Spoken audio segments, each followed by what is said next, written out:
மூத்த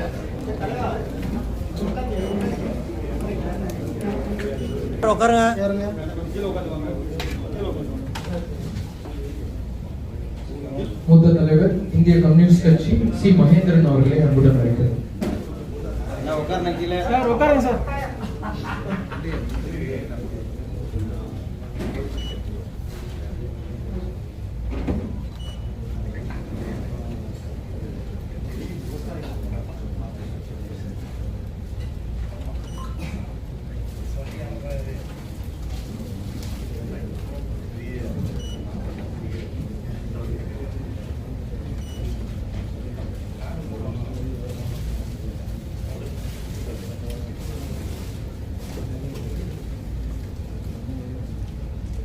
வானூர் தொகுதி முன்னாள் சட்டமன்ற உறுப்பினர் எக்ஸ் எம்எல்ஏ KN ராமஜெயம் அவர்களை அன்புடன் அழைக்கிறோம்.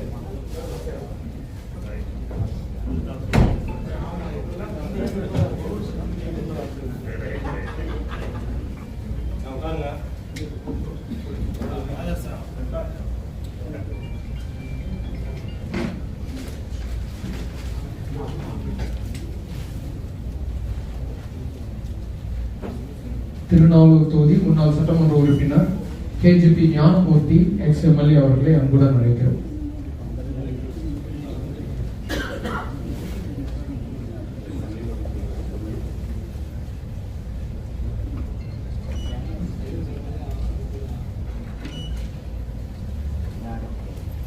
அப்படின்னா எல்லாருமே எல்லா கட்சியில இருந்தும் மாற்று கட்சியில இருந்து வந்து எல்லாமே சேர்ந்து இருக்கிறாங்க. இது ஒரு குடும்பம்.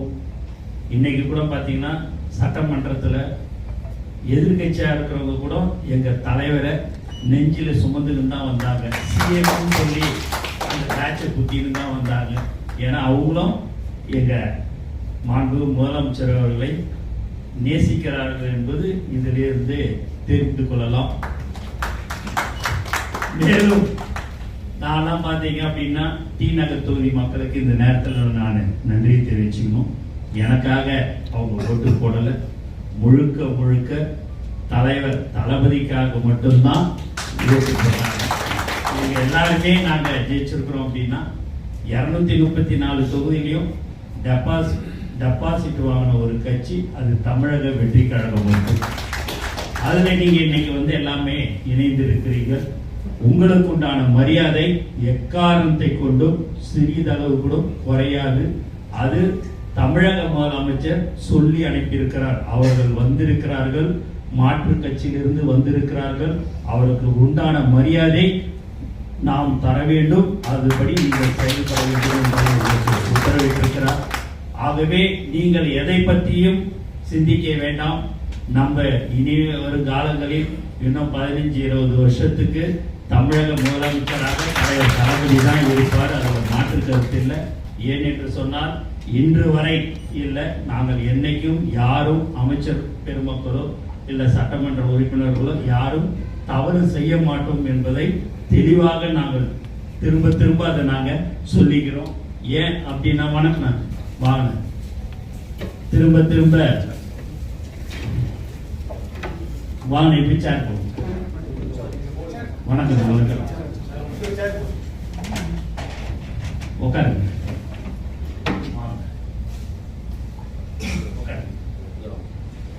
திரும்ப திரும்ப நாங்கள் அதை சொல்லிக்கொள்ள ஆசைப்படுகிறோம். அண்ணன் மகேந்திர அண்ணனும் இன்னைக்கு வந்து கட்சியில் வந்து அவருக்கும் இந்த நேரத்தில் வருக வருக என்று நாங்கள் வரவேற்கிறோம். மற்றும் இங்கே நீங்க எல்லாருமே வந்திருக்கிறீங்க. உங்களுடன் உங்களுடைய தோழர்கள் வந்திருக்கிறாங்க. உங்க தோழர்கள் நம்ம தோழர்கள் வந்திருக்கிறாங்க. இது நம்ம ஒரு குடும்பம். அதனால நீங்க எதை பற்றியும் யாரை பற்றியும் கவலைப்பட வேண்டாம். தலைவர் தளபதி உங்களுடன் எப்போதும் இருப்பார். உங்களை ஒரு காலமும் நாங்கள் கைவிட மாட்டோம் என்பதை தெல்ல தெளிவாக நாங்கள் தெரிவித்துக் கொள்கிறோம். சில பேருக்கு உள்ளுக்குள்ளாரே இருக்கலாம், என்னடா இது இவங்க முன்னாள் சட்டமன்ற உறுப்பினர் கூப்பிடுறாரு, தொழிலதிபர் அண்ணன் கூப்பிடுறாரு, சரி அவர் எம்ஜிஆர் இல்லைங்கனி அவரோட நம்ம போயிடுமே, நமக்கு எப்படி இருக்குமே அப்படின்லாம் சில பேர் நினைப்பீங்க. அதெல்லாம் இருக்கவே வேணாம். நீங்க ஃப்ரீயா தைரியமா இருங்க. உங்களுடன் நாங்கள் கண்டிப்பாக இருந்தோம் என்பதை தெரிவிக்கிறோம். மேலும் நம்ம பஞ்சாயத்து தேர்தலில் 100% நம்ம தான் கவுன்சிலராக இருந்தாலும் வார்டு உறுப்பினராகவும் நம்ம தான் கண்டிப்பாக வெற்றி பெறுவோம். அதற்குண்டான அனைத்து மக்கள் சேவையும் நாங்கள் செய்து கொண்டிருக்கிறோம். ஆகவே நீங்கள் திரும்ப திரும்ப சொல்ற பயப்படவே பயப்படாது. ஒருத்தவங்களுக்கு உள்ளுக்குள்ளாரே சில பேருக்கு இருக்கும், உலகால ஒரு இடத்துல இருந்துட்டு ஒரு இடத்துக்கு வரும்போது எப்படி இருக்குமோ அப்படின்லாம் நீங்க நினைப்பீங்க. உங்களுக்கு உண்டான மரியாதை தலைவர் தளபதி வழங்க இருக்கிறார், கண்டிப்பாக வழங்கப்படும்.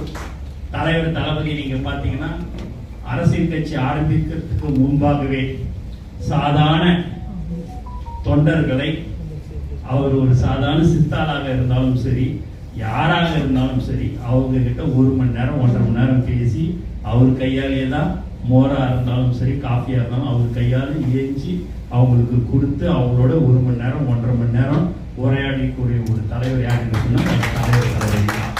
பெரிய பெரிய பணக்காரங்களாம் வருவாங்க, ப்ரொடியூசர்லாம் வருவாங்க, அவங்ககிட்டலாம் ஒரு 5 நிமிஷம் பேசுவார், ரைட்டு ஓகே அப்படின்னு. ஆனால் இவங்க கிட்ட தான் எல்லாத்தையும் விசாரிச்சிங்க, எப்படி இருக்குது தொகுதி, எப்படி இருக்குது மக்கள், எப்படி இருக்கிறாங்க, உங்க குடும்பத்துல எல்லாரும் எப்படி இருக்கிறாங்க, நீ எப்படி தொழில் செய்யற, நீ செலவு பண்ணாத, கடன் வாங்காத, முதல்ல குடும்பத்தை பாரு, அதுக்கு அடுத்து தொழிலை பாரு, அதுல கிடைக்கிற வருமானத்துல 1% 2% எடுத்து உன்னால முடிஞ்ச மக்களுக்கு செலவு செய்ய, எக்காரத்தை கொண்டும் கடன் வாங்கி செலவு செய்யக்கூடாதுன்னு சொல்லக்கூடிய ஒரு தலைவர் நம்ம தலைவர் என்பது. ஆகவே நாம் எல்லோரும் ஒற்றுமையாக இருந்து நம்மளுடைய தமிழக வெற்றி கழகம் சார்பாகவும் சரி, முதலமைச்சர் அவர்களுடைய சார்பாகவும் மக்கள் சேவை நாம் எல்லோரும் ஒன்றாக இணைந்து செயல்படுவோம் என்று கூறிக்கொண்டு எனக்கு வாய்ப்பு கொடுத்த அண்ணன் மகேந்திர அண்ணன், இந்திய கம்யூனிஸ்ட் கட்சி மூத்த தலைவர் தோழர் அண்ணன் நல்லக்கண்ணு ஐயா மாநில செயலாளராக இருந்தபோது மாநில துணை செயலாளராக 12 காலம் பணியாற்றியவர். தனது 18 வயதிலிருந்து கட்சியில் உறுப்பினராக உள்ளார். 50 ஆண்டு கால அரசியல் அனுபவம் உள்ள மகேந்திரன் அவர்கள் இங்கே வந்திருக்கிறார். அவர்களையும் நாங்கள் வருக வருக என்று நாங்கள் மீண்டும் ஒரு முறை நாங்கள் வரவேற்கிறோம். அவர்களை ஒரு சில வார்த்தைகள் பேசுமாறு அன்புடன் கேட்டுக்கொள்கிறேன். அருமையன் பொதுச் செயலாளர் அவர்களுக்கும் உங்கள் அனைவருக்கும் என்னுடைய வணக்கத்தை தெரிவித்துக் கொள்கிறேன். நான் அரசியலில் மிகவும் வித்தியாசமானவன். அதேமாதிரி தமிழ்நாட்டில் இருக்கக்கூடிய பல சிறைச்சாலைகளில் போராட்டங்களில் பங்கு பெற்று சிறையில் இருந்தவன். 18 வயசிலிருந்து கிட்டத்தட்ட என்னுடைய பணியை தூக்கி இன்று வரை கம்யூனிஸ்ட் இயக்கத்திற்காக போராடி கொண்டிருக்கிறவன். நான் ஏன் இப்பொழுது இந்த இயக்கத்திற்கு வந்தேன் என்பது மிக முக்கியமான ஒரு கேள்வி.